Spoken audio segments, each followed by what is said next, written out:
প্রধানমন্ত্রীর হয়তো আলাদা আলাদা অবতারের বিভিন্ন রাজ্যে জন্ম হবে। নরেন্দ্র মোদীকে ব্যারাকপুরে কটাক্ষ করে বললেন বাবুল সুপ্রিয়। নিশিদিন ডায়াগনস্টিক সেন্টার, এ কমপ্লিট ডায়াগনস্টিক সলিউশন। আমাদের ঠিকানা 144/1 সেন্ট্রাল রোড, আনন্দপুরি, ব্যারাকপুর, কলকাতা 122। আমাদের যোগাযোগ 9875338719। শুক্রবার পশ্চিমবঙ্গে ভোট প্রচারে এসে প্রধানমন্ত্রী নরেন্দ্র মোদী বক্তব্য রাখতে গিয়ে বলেছেন তিনি পরবর্তী জন্ম পশ্চিমবঙ্গে নিতে চান।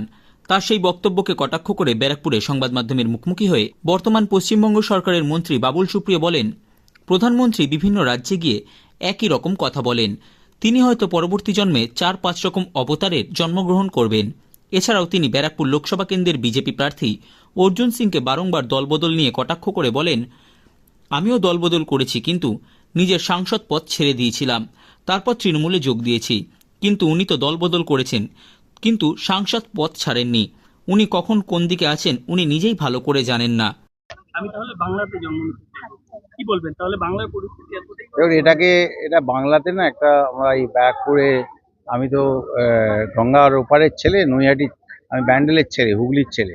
তো নদী ক্রস করে গরিফার পরে নৈহাটি, তারপরে ছাদের উপর দাঁড়ালে একদিকে হালিশহর, আরেকদিকে কাঁচ সব দেখা। এখানে আমাদের ভাষায় না এটার একটা খুব সিম্পল টার্ম আছে, কিন্তু টার্মটা ক্যামেরার সামনে ইউজ করতে পারবো না। তো আগের বার আমি ওনাকে বারণ করেছিলাম, আমি ওনার কাছে খবর পৌঁছে দেওয়ার চেষ্টা করেছিলাম, কারণ বেশ পাঞ্জাবি অনেক সময় আমাকে যেতে হতো ওনার পছন্দসই বাংলার জন্য কেনার জন্য। আমি বারণ করেছিলাম যে ভোটের আগে হঠাৎ রবীন্দ্রনাথের মতো দাঁড়িয়ে রাখলে হয়তো বাঙালি অসম্মানিত হতে পারে, হয়তো সেটা তাদের ভালো নাও লাগতে পারে। এইসব কথাবার্তা ওনার মতো একজন ম্যাচিওর মানুষ, আমি জানি না কিভাবে 3 দিন আগে উনি সংখ্যালঘুদের নিয়ে যে ধরনের কথাবার্তা বলেছেন, যেভাবে কংগ্রেসকে অ্যাটাক করেছেন এবং যে ভাষায় বলেছেন, সেটা প্রধানমন্ত্রী সুলভ নয়। আর এইটা উনি এখানে বলছেন, আবার গুজরাটে গিয়ে গুজরাটেও বলেন, কর্ণাটকে গিয়ে কর্ণাটক বলেন। উনি হয়তো জানি না, হয়তো 4-5টা আলাদা আলাদা অবতারে ওনার জন্ম হবে, এক একটা স্টেটে আলাদা করে মোদি জন্মগ্রহণ করবেন, হতে পারে। ওনার মনে কি আছে সেটা বোঝা শক্ত। তবে উনি যা বলছেন বলুন, আমরা পশ্চিমবঙ্গের মানুষ যেটা করার সেটা করবে। দাদা, আপনি যার হয়ে প্রচারে এসেছেন তার বিরুদ্ধে অর্জুন সিং দাঁড়িয়েছে, যাকে পল্টুরাম বলা হচ্ছে, কেউ পল্টু সিং বলছে, কি বলবেন? ঠিকই তো বলছে, ভুল তো কিছু বলছে না। আপনি একবার বদল করে থাকেন এবং সেই বদলের পেছনে যদি আপনার কোনো বলিষ্ঠ কারণ আছে, আমিও তো দল বদল করেছি।